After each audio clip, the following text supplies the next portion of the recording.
What's good, everyone? This your main correspondent, Alan Taylor, and I'm back in the broadcast room. So apparently this lady right here was in a barbershop or something like that. Back in the day, barbershops used to be strictly for men and things like that. And yeah, I mean, technically, where men could go and talk and figure solve problems with each other, things like that. But okay, this is where we at now. So she overheard a conversation with a young man and things like that, and who he was dating. So listen, look, I'm going to let her talk. Let's go here now. Quarters, nickels, and dimes, people. At this point, I need everybody to meet me on the pier. I need the black women, I need the white women, and I need the black men. This is some seriously real shit that I am utterly disturbed by, and I am just tired because I don't understand why there's this major attack on black women. So this video, if it goes into a part two, not a problem. I'm about to ram it up. I was in the barbershop today. And it was a young black male come in there. He might have been between that 22 to 24 age group. Very handsome, very, very handsome. So I believe he's might have just been coming back from college or graduating or whatever the case may be, because they were happy to see him when he came in. So he sits down, and so they're just talking, what's going on. And he's giving an update. He's graduated, he's got an engineering degree. Oh my God, I'm over there on the proudness. I'm in the background. I don't know him. I'm just kind of sitting down, listening to what he's saying. So the barber begins to get filled in on him. What's been going on? This and that. And he says, I'm coming back. I'm getting married. So everybody, like, great. And I'm so on the side, being so nosy and over there like a proud auntie. I don't even know this young man, right? So they start. Okay, one thing I can say, at least she was proud of the young man for accomplishing things and stuff like that. Not just with the marriage situation, but also accomplishing his degree, things like that. This is something that we don't get this side of this very often, to where we see black women actually proud of black men, or a black man, or any thing like that. We don't see this very often.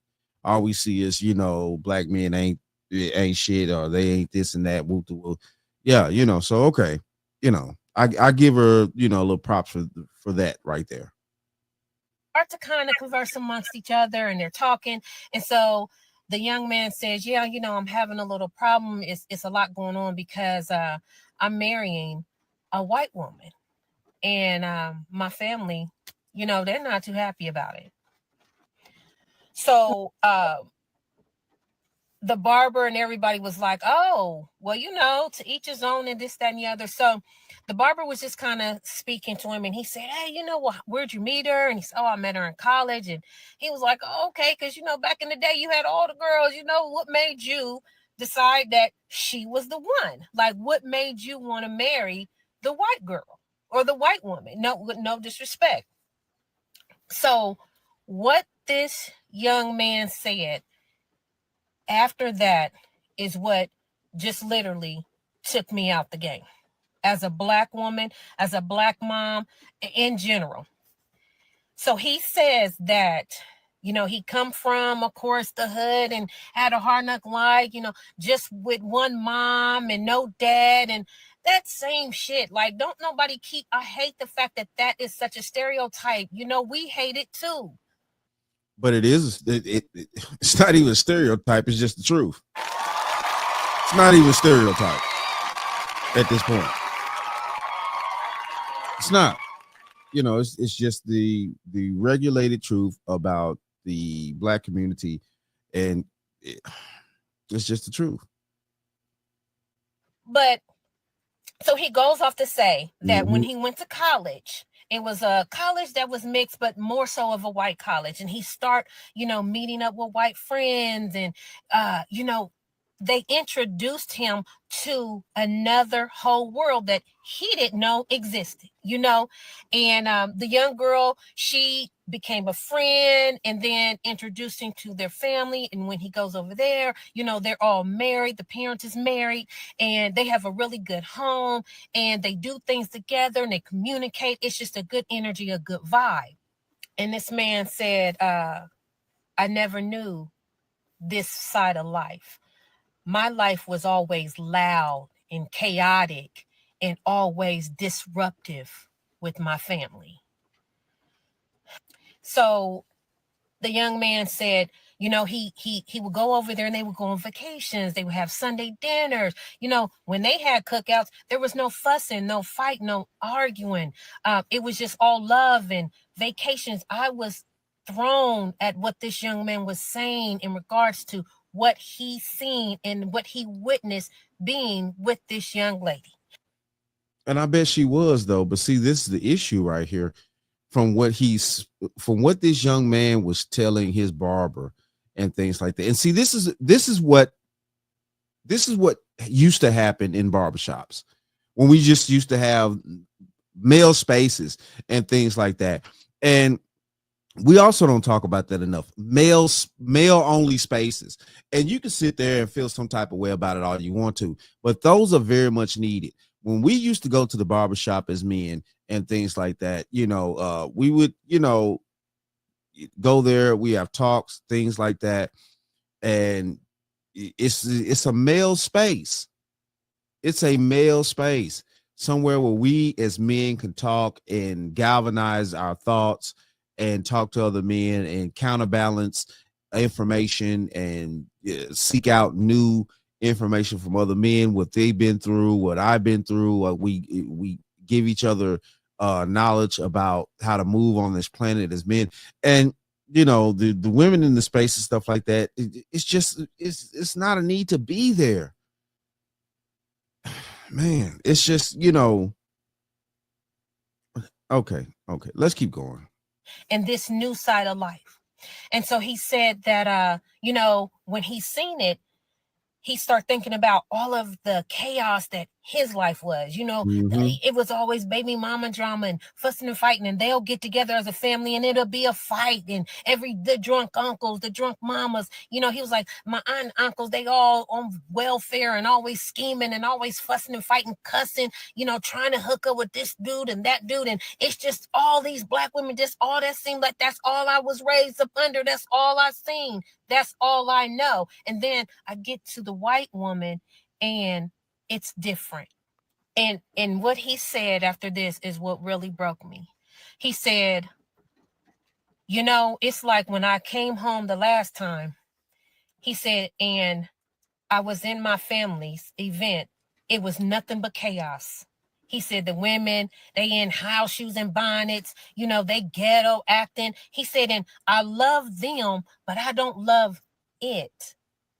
And he said, being with my white girlfriend, fiance, and her family, he said, you know what it's like? And this is what got me, ladies. He said, it's like if you're in a crowded room and you're surrounded by chaos and just everything is just chaotic and noisy and loud and disruptive, and you take some headphones and you put the headphones on and you can drown everything out, because when you put the headphones on, it's quiet and it's peace. He said, that's what my fiance is to me and her white family. That whiteness, he said, they're my headphones and they are my peace. Yo.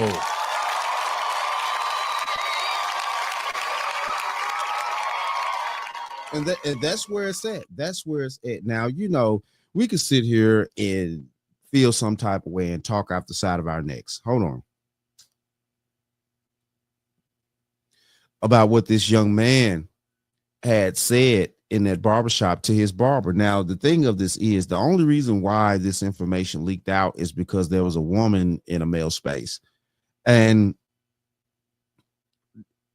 to a degree, I'm kind of glad she was there so she could actually see, so she could actually, see and hear the dynamics of what this young man was saying. This young man came back from college, had, gained a decent degree, from his studies and stuff like that. And also, I'm pretty sure, you know, Becky had, saw the potential in him and she gravitated to him. And she took him home and embraced him. And he saw another side to life, like she said, he said, that he had never seen before, definitely dealing with the type of individuals that he grew up around. And what she said in the beginning of this video, she's tired of black women getting all this backlash or whatever. But this is the thing here. This young man saw what he said he saw: fights, bonnets, disrespect, women not acting like ladies, things like that. No harmony, no love in the family, no love. What the French toast is there to think about? Basically, that's what this young man said he did not see in his own bloodline. He saw no love. He saw a bunch of drunkards, a bunch of ignorant people acting like fools when they decide to get together and do certain things. And when he was with his girlfriend's family, stuff like that, he saw nothing but peaceful people having fun, probably playing little games and stuff like that, making life fun. Man, it's crazy out here. And I'm glad she saw this and she reported back on TikTok to us with this scenario right here, with this information, because this is the thing right here. A lot of you women, especially in the black community, need to understand this process right here. This is what's going on. This is why marriages are no longer being, had in the black community. This is why families are not in the black community like they used to be. It's the issue of too much ghetto-ness. It's too much ghetto-ness, too much, stupidity, too much ignorance. And, what that young man displayed on the top of the line is what a lot of men have been saying for the longest. And what is it that a lot of young men, what is it that a lot of men have been saying for the longest? Is that stable-minded men, we are stable-minded men, we want peace. Now, Pookie and Ray, all them, they like the chaos. Yes, it's a certain side. It's segments to the shit. That's in every culture, white, black, Asian, it don't matter. You know what I'm saying? Every culture has its side of being in women. That's supposed to be separate. We're supposed to separate ourselves from the chaotic people. And the chaotic people are supposed to separate themselves from the squares, how you want to put it, or the people that are not, chaotic and disrespectful. It's supposed to be a separation. And in today's society, it's so lumped in and so, washed in the washing machine till, it's hard to separate. But she saw it for herself. And she understood where the young man was coming from, even though she didn't like the situation. But it just is what it is at that point. That young man made a decision and he decided to save himself from his own family. And you know what? Shout out to him.